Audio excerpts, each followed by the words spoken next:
चला तर बाळांनो, आज आपण पाहतोय वीर वनिता विश्पला। पहा, इयत्ता 9वी षष्ठ पाठ वीर वनिता विश्पला। थोडंसं पाठसंदर्भात वीर वनिता, वनिता स्त्री, नारी, महिला। वीर वनिता म्हणजेच शूर वीर महिला नाव आहे विश्पला। ऋग्वेदात उद्धृता अतीव अद्भुता रोमांचकारिणी च एषा कथा स्त्रीणां सामर्थ्यं दर्शयति। ऋग्वेदात उद्धृता, ऋग्वेदातून घेतलेली अतीव अद्भुता, अतिशय अद्भुत असणारी रोमांचकारिणी, अंगावरती रोमांच उभे करावेत इतपत अद्भुत आणि अतिशय सुंदर अशी ही एका स्त्रीची कथा, कहाणी, तिच्या स्त्रीचं सामर्थ्य आपल्याला या कथेतून दर्शवलं गेलेलं आहे। शस्त्रक्रिया विशारदौ अश्विनी कुमारौ। पहा, शस्त्रक्रिया विशारदौ इथं द्विवचनम आहे, याचाच अर्थ इथं दोघं जण आहेत आपल्याला समजतंय। तर शस्त्रक्रियेमध्ये अतिशय विशारद असलेले, कुशल असलेले अश्विनी कुमार। अश्विनी ही सूर्याची पत्नी, सूर्याच्या पत्नीची 2 मुलं म्हणून अश्विनी कुमारौ असा आपल्याला इथं संदर्भ घेतलेला आहे। हे दोघे जुळे होते पुत्र अश्विनी कुमारौ आणि ते शस्त्रक्रियेमध्ये विशारद होते, म्हणजे ऑपरेशन करण्यामध्ये विशारद होते। देवांचे वैद्य असं सुद्धा आपण त्यांचा उल्लेख ऐकतो। प्रगत वैद्यक तंत्रज्ञानस्य मूलधारस्तः अस्ति स्तः सन्ति। स्तः द्विवचनम, पहा द्विवचनम, दोघं जण आहेत, हे प्रगत वैद्यक तंत्रज्ञानाचं मूळ आधार आहेत असं फार फार पूर्वी ऋग्वेदामध्ये सांगितलेलं होतं। विश्पलायाः चरित्रं प्रेरणादायकं खलु सर्वेषां कृते। आणि खरोखरच विश्पलेचं चरित्र, तिचं पूर्ण जे जीवनगाथा अतिशय प्रेरणादायक ठरणारी आहे खरोखरच सर्वेषां कृते, म्हणजे सर्वेषांसाठी। आणि हा जो काही पाठ तुम्हाला इयत्ता 9वीच्या पुस्तकामध्ये घेतलेला आहे तो पाठ ऋग्वेदातून तर घेतलेलाच आहे, पण ऋग्वेदातून घेतला तो कुठे घेतला रे, तर संभाषण पत्रम, संभाषण संदेश नावाचं मासिक आहे, त्या मासिकामध्ये आला होता आणि तिथून आपल्याला या 9वीच्या इयत्तेमध्ये संस्कृतच्या पुस्तकामध्ये घेतलेलं आहे। तर चला, पाठाची प्रस्तावना झाली, आपण मुख्य पाठाला सुरुवात करतोय। पहा बाळांनो, हातामध्ये पेन्सिल घ्यायची आणि योग्य त्या ठिकाणी जिथं जिथं सांगतीये तिथं तिथं व्यवस्थित नमूद करून घ्यायचं आहे। खेलराजः नाम कश्चित् नृपः। खेलराजा नावाचा कोणी एक राजा होता। कश्चित् म्हणजे कोणी एक। विश्पला तस्य पत्नी, विश्पला ही त्याची पत्नी होती। सा यथा महाविदुषी असित तथैव रणकुशला अपि असित। बघा बाळांनो, हा युग्मक दर्शक वाक्याचा प्रकार आहे। सा म्हणजे ती, यथा म्हणजे जशी, महाविदुषी अंडरलाईन करा, महाविदुषी। इथं महाविदुषी या शब्दाचा अर्थ आहे अतिशय बुद्धिमान स्त्री होती, लंघलकार आहे। ती जशी अतिशय बुद्धिमान स्त्री होती तसेच तथैव, तथा अधिक एव, अंडरलाईन करा, तथा अधिक एव, तथैव संधी विग्रह एक गुणांसाठी येतो। रणकुशला, रणकुशला तर बघा, रणकुशला वीर वनिता रणकुशला होती, रणकुशला रणनीतीमध्ये अतिशय प्रावीण्य होती। अपि असित खेलराजः अपि शूरः पराक्रमी च असित। आणि तिचा पती खेलराजा हा सुद्धा काय अतिशय पराक्रमी आणि शूर असा राजा होता। सह विश्पलाया सह सुखेण जीवती स्म। पहा, सह हे अव्यय आलं असता नामाला तृतीय विभक्ती लागते। इथं सुद्धा आपल्याला एक गुणांचा प्रश्न विचारला जातो, कारक परिचय कुरुत किंवा विभक्ती प्रत्यांत लिखत। तर इथं सह आलंय, म्हणजेच इथं आपल्याला तृतीय विभक्ती सुखेणला लागलेली आहे, हेही तुम्ही तिथं नमूद करून ठेवायचं आहे। पुनश्च एकदा पहिला पॅरेग्राफ पहा। खेलराजः नाम कश्चित् नृपः।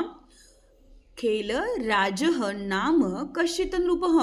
खेलराजा नावाचा कोणी एक राजा होता। विश्पला तस्य पत्नी, ती त्याची पत्नी होती। सा यथा महाविदुषी असित तथैव रणकुशला अपि असित। खेलराजः अपि शूरः पराक्रमी च असित। स विश्पलाया सह सुखेन जीवती स्म। तर दोघा राजराणीचा संसार अतिशय सुंदर आणि सुखात चाललेला होता। बघा, अथ कदाचित शत्रवः खेलराजस्य राज्य आक्रमण कृतवन्तः। बघा, असंच खूप दिवस गेले आणि त्यांच्या राज्यावर कोणीतरी शत्रूंनी आक्रमण केलं। महत् युद्धम आरब्धम, खूप मोठ्या युद्धाला आरब्धम सुरुवात झाली. सेनायाः नायकः खेलराजः रणांगणं प्रविष्टवान बघा, वतमत प्रत्यंत वाण प्रत्यंत लागलेला आहे, इथं स्वामित्व दर्शवतो. मोठं युद्ध सुरू झालं आणि त्या युद्धामध्ये सेनाचा नायक कोणाला म्हटलेला आहे, खेलराजाला, आणि तो त्यानं प्रवेश केला होता. विष्पलापि रणांगणं प्रविष्टवती. तर विष्पला सुद्धा त्या रणांगणामध्ये आपल्या पतीच्या खांद्याला खांदा लावून रणांगणामध्ये उभी राहणारी ही पहिली स्त्री, फार पुरातन काळामध्ये ऋग्वेदात आढळणारी अशी ही विष्पला रणांगणामध्ये उतरली, कारण ती रणकुशला होती. भुवम अवतीर्णाम चामुंडेश्वरी इव सा शत्रूणाम संहार कृतवती. बघा, भुवम अवतीर्णा, जमिनीवरती अवतरित झालेली चामुंडेश्वरी आपण कोणाला म्हणतो बघा, दुर्गा मातेचा एक अवतार आहे चामुंडेश्वरी, जिनं चंडमुंड या राक्षसांना मारून त्यांच्या गळ्यामध्ये माळा घेतल्या त्यांच्या मुंडांच्या, तेव्हा तिचं नाव पडलं चामुंडेश्वरी, म्हणजे अतिशय रागीट स्त्री. ज्याप्रमाणे जमिनीवर अतिशय क्रोधित अशी स्त्री असा तिचा अवतार झाला होता त्यावेळेला, अशी ती स्त्री म्हणजेच कोण, विष्पला, शत्रूंचा संहार करत होती. तस्याः शौर्यं पराक्रमं च दृष्ट्वा शत्रवः अपि चकिता भवन. आणि तिच्या शौर्य आणि पराक्रमानं समोरचे शत्रू सुद्धा तिला पाहून, दृष्ट्वा त्वांतव्ये, अंडरलाईन करा, त्वांतव्ये, शत्रवः अपि चकिता अभवन. शत्रू सैनिक सुद्धा अतिशय भयभीत झाले होते तिच्या त्या संहारक रूपाला पाहून. एषा रणांगणात यावत न निर्वापयते तावत जयः सर्वथा न प्राप्यते. पहा, काय शत्रू सैनिकांनी विचार केलेला आहे, एषा रणांगणात यावत न निर्वापयते, जोपर्यंत ही रणांगणातून निघून जात नाही, तावत जयः सर्वथा न प्राप्यते. ही जोपर्यंत रणांगणातून जात नाही तोपर्यंत आपल्याला विजय मिळणार नाही. इति चिंतयित्वा शत्रू सैनिकाः युगपत आक्रम्य ताम अवरुद्धवंत. पहा, चिंतयित्वा, अंडरलाईन करा, त्वांतव्य आहे, चिंतयित्वा, ऊणहून प्रत्यंत, ऊण म्हणजे करुण, असा विचार करून शत्रू सैनिकांनी असा विचार करून तिच्यावरती अक्रम्य, अंडरलाईन करा, तो आहे लभ्यंत अव्यय, ताम अवरुद्धवंत, त्यांनी तिला अडवलं. शत्रू सैनिकाः ते असंख्याः आसन विष्पला तू एकाकिणी. पहा, विष्पला तू एकाकिणी. शत्रू सैनिक असंख्य होते, अगणित होते, फक्त एकटीच विष्पला होती. आणि अशा परिस्थितीमध्ये, आणीबाणीच्या परिस्थितीमध्ये बघा काय झालं असेल रे. तथापि तस्याः मनसी न भीती लेशः अपि असित. पण एवढ्या बिकट परिस्थितीमध्ये सुद्धा शत्रूंनी घेरलेलं आहे आणि अशामध्ये विष्पला एकटीच होती, तरी सुद्धा तिच्या मनामध्ये भीतीचा लवलेश सुद्धा नव्हता. अपि असित, अजिबात भीती तिला वाटली नाही. प्रत्युत द्विगुणितेन उत्साहेन युद्धम कृतवती. तर अतिशय जोमानं आणखीन दुप्पट वेगानं ती युद्ध करायला सुरुवात केली. युद्ध समये शत्रू सैनिकाः तस्याः एकं पादं कर्तितवन्तः. आणि अर्थातच इतके सगळे शत्रू होते आणि अर्थात ती एकटीच होती, एकाकिणी. बघा, अंडरलाईन करा, तुम्हाला विशेष संबंध लिहा. विष्पला एकाकिणी हा एक गुणांसाठी प्रश्न येतोय. तथापि तस्या मनसी भीतिलेशः अपि असित प्रत्युत द्विगुणितेनं, दुप्पट वेगानं, मनसी भीतीने नसताना दुप्पट वेगानं, उत्साहानं ती युद्ध करायला लागली. पण अंती युद्ध समये तिचा एक पाय त्या शत्रू सैनिकांनी कापून टाकला. कर्तितवन्तः. अनन्तरम् इतः परं तस्याः कारणात् पीडा न भविष्यति इति निर्णयं कृत्वा तें शिबिरं प्रतिगन्तवन्तः. बघा, आता हिचा पाय कापलेला आहे, म्हणजे ही रक्ताच्या धारळ्यात पडली आहे, तर ही काही युद्धभूमीवर पुनश्च येणार नाही आहे असा विचार त्यांनी केला. पूर्वीच्या काळी बघा, आपण अगदी महाभारतामध्ये सुद्धा बघितलं, काही युद्धांचे नियम असतात. सूर्यास्त ते सूर्योदय. सूर्यास्त झाला की काय करायचं, छावणीकडे परत जायचे आणि सूर्योदय झाला की परत एकदा रणभूमीवर यायचे. मधल्या काळामध्ये ते रणभूमीवर यायचं नाही, त्यांनी तिला तिथंच रक्ताच्या धारळ्यात टाकले आणि तिथून ते प्रतिगंतवन्तः, निघून गेले त्यांच्या शिबिरामध्ये. यद्यपि विष्पलायाः पादः भग्नः. पहा बाळांनो, काय स्थिती झाली असेल तिची. पाय कापला गेलेला आहे, युद्धभूमीमध्ये एकटीच पडलेली आहे आणि अशा अवस्थेमध्ये पादः भग्नः तथापि सा हतोत्साहान जाता. हतः अधिक न उत्साह, अजिबात निराश झाली नाही. न जाता अजिबात निराश झाली नाही. चैतन्य मूर्ती ही सा वीरांगणा एव असीत, कारण ती चैतन्याचीच मूर्ती होती. श्वः मया युद्धं करणीयम एव इति निश्चित्यं संपादं पुनः प्राप्तुम इच्छत. तिनं मनामध्ये निश्चय केलाय. बघा, अतिशय काय म्हणूया आपण त्याला, शूरवीर हे असेच असतात. शूरवीर हे असेच असतात. कोणत्याही परिस्थितीचा त्यांच्यावरती काही परिणाम होत नाही. फक्त मनामध्ये निश्चय काय केलं बघा, दृढ निश्चयी आहे. मला उद्या युद्ध करायचंच आहे. निश्चित्य अंडरलाईन करा. त्य लभ्यंत लकार आहे. सा पादम पुनः प्राप्तुम इच्छत. आणि बघा, अशा स्थितीमध्ये तिनं पुन्हा आपला पाय मिळाला पाहिजे अशी इच्छा मनामध्ये व्यक्त केलेली आहे. अतः सा निश्चलतया उपविश्य अंडरलाईन करा. उपविश्य बसून तोही कोणता आहे, लभ्यंत आहे. अश्विनी कुमारयोः ध्यानं कृतवती. अश्विनी कुमारयोः सूर्यपत्नी अश्विनी, तिचे 2 पुत्र, जुळे पुत्र हे देवांचे वैद्य मानले जातात. आणि त्यांचं ध्यान तिनं केलं. कोणी केलं रे, तर बघा, विश्वलेनं अश्विनी कुमारांचं ध्यान केलेलं आहे. ध्यान कृतवती.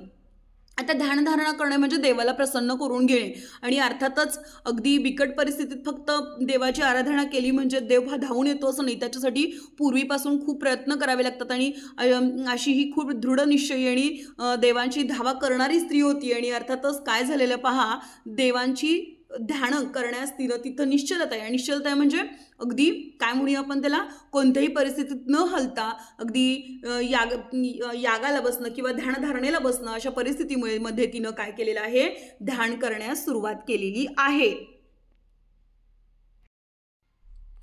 तर पहा, तस्या भक्तेः कारणात अश्विनी कुमारो लोहयुक्तं पादं योजयित्वा तां यथापूर्वं कृतवन्तौ. काय केलं पहा, तिच्या भक्तीला, तिच्या हाकेला ते आले. आणि तिच्या त्या भक्तीच्या कारणात अश्विनी कुमारो लोहयुक्तं पादं योजयित्वा. पहा, शल्यचिकित्सक अश्विनी कुमार हे दोघे जण तिथं आले. आणि तिचा जो काही कापलेला पाय होता त्या जागी त्यांनी लोहयुक्त पाद म्हणजेच लोखंडाचा पाय तिला बसवला. योजयित्वा म्हणजे बसवून. त्वांतव्य आहे. त्वाम यथां पूर्वं कृतवन्तौ. आणि दोघांनी तिला पूर्वीप्रमाणे केलं. एतस्मात् विश्वला यथा पूर्वं चलितुम युद्धम कर्तुम चम सर्वथाम जाताः. तर पहा, आणि याच कारणांमुळं विश्वला ही यथापूर्व म्हणजे पूर्वी होती तशीच चलितुम अंडरलाईन करा. तुम ढुम तुम त्वान बघा कोणते आहेत, तुमंत अव्ययणी आहेत. चलितुम युद्धम कर्तुम चम समर्थाम जाता. आणि त्यामुळंच ती पूर्वीप्रमाणे युद्ध करण्यास प्रबळ झाली. नंतर दिने दुसऱ्या दिवशी प्रातः सा महताम उत्साहेण अतिशय द्विगुणित अशी उत्साहाने ती रणांगणावर आली. रणांगणेम ताम द्रष्ट्वाम एव शत्रुसैनिकाः चकिताः भीताः च. पहा, अर्थातच रणांगणावरती तिला परत एकदा पुनश्च पाहून शत्रू सैनिक तिला पाहून चकित झाले, अगदी आश्चर्यचकित झाले, घाबरले. तस्याः दर्शन मात्रेण एवं तेषां धैर्यं नष्टं जातम. आणि तिच्या अवघ्या दर्शनानंच ते त्यांचं धैर्य संपुष्टात आलं, इतपत घाबरले. सा यदा आयुध प्रहारम आरब्धवती. आणि तिला अगदी आयुधानी म्हणजे शस्त्रास्त्र आणि धावा मारा करायला सुरुवात केली. तदाम संसर्वताम हतोत्साह जात. आणि तेव्हा सगळे नेते निराश झाले. विश्वला शत्रुण कदली वृक्षाणी व लीलया कर्तित्वती. अरे, जशी ज्याप्रमाणे केळीची झाडं पटापट कापावी त्या पद्धतीनं तिनं सगळे शत्रू सैनिक मारायला कापायला सुरुवात केली. सहस्राधिकाः सैनिकाः तया संहृताः. 1000हून अधिक सैनिक तिने कापून टाकले, मारून टाकले. एवं विश्वलायाः शौरस्य कारणात तस्मिन् युद्धे खेलराजस्य एव जय अभवत.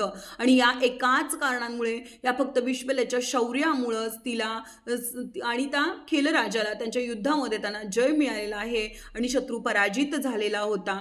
वीरवणिता विश्वला भद्रासह रणांगणं प्रविश्य शौर्येण युद्धं कृतवती. वीरवणिता आपल्या पतीसोबत भर्त्रा म्हणजेच पती सह आलेल्या बघा. रणांगणं प्रविश्य, रणांगणामध्ये प्रवेश करून, प्रविश्य परत अंडरलाईन करा. तिथं तो लभ्यंत अव्यय आहे. आपल्याला परीक्षेमध्ये प्रश्न विचारतातच बाळांनो की त्वांत लभ्यंत तुमंत अव्ययाने चिनुत लिखुत च. त्यामुळे तुम्हाला पाठात धातुसदित जी अव्यय आलेली आहेत ती मी शिकवत असतानाच सांगितलेली आहेत. प्रविश्य कोणता अव्यय आहे, लभ्यंत आहे. शौर्येण युद्धम कृतवती. पादकर्तनानन्तरमपि अश्विनीकुमारयोः अनुग्रहेण पादं पुनः प्राप्तवती. बघा, पादकर्तन अनंतरपी म्हणजेच पाय कापून झाला तरी सुद्धा अश्विनी कुमारांच्या अनुग्रहानं म्हणजेच तिनं भक्तीनं त्यांना बोलवलं आणि तेही तिच्या हाकेला धावेला धावून आले आणि त्यांनी पुन्हा एकदा तिला पाय प्राप्त करून दिला आणि शत्रूंचा संहार केला होता. एतेन सहासेणम सहा वेदवाङ्मय बहुता प्रशंसिता. आणि याच कारणांमुळे ती वेदवाङ्मयांमध्ये अतिशय प्रशंसित अशी स्त्री ठरली.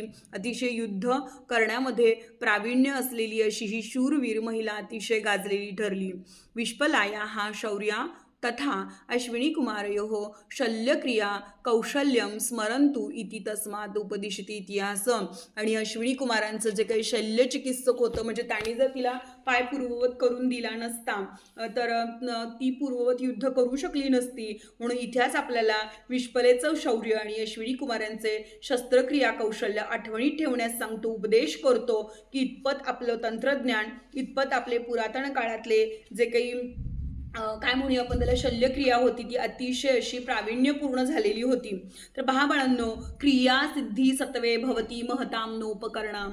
जेव्हा जेव्हा आपण असं म्हणतो की एखाद्या युद्धामध्ये किंवा एखाद्या शौर्यवान व्यक्तीला कोणत्याही कारणांची किंवा कोणत्याही साधनांची आवश्यकता नसते रे, तर क्रियासिद्धी सत्वे म्हणजेच काय बघा, त्यांच्या मनातली जी दृढनिश्चयतेची भावना असते तीच खऱ्या अर्थाने त्यांना लढवईगिरी करण्यास भाग पाडते. आणि अशी ही शूर वीर वनिता विष्पला अर्थातच राणी हे विष्पलेचं शौर्य, सातत्य आणि वैद्यक शास्त्रातलं कौशल्य जे काही या पाठामधून दिसून आलं त्यामुळंच खरेखुरे शत्रू नाश झाले आणि यांचा विजय झाला. तर पहा बाळांनो, युद्धनीतीवर एका स्त्रीनं एवढ्या सैनिकांना मारून टाकणं आणि स्वतःचा पाय कापला तरी म्हणजे इच्छाशक्तीला अजिबात कुठेही बाधा न आणून देता पुनश्च विजय मिळवण्याची जी काही जिद्द आहे ती आपल्याला या पाठाच्या आधारे दिसून येते. तर चला बाळांनो, हा पाठ तुम्हाला कसा वाटला मला कमेंट करून सांगा. धन्यवाद. नमो नमः आत्मीयः छात्राः. व्याकरणकट्टा इति यूट्यूब कक्षे युष्माकं स्वागतम् असामः. अद्य दिने वयं पश्यामः वीर वनिता विष्पला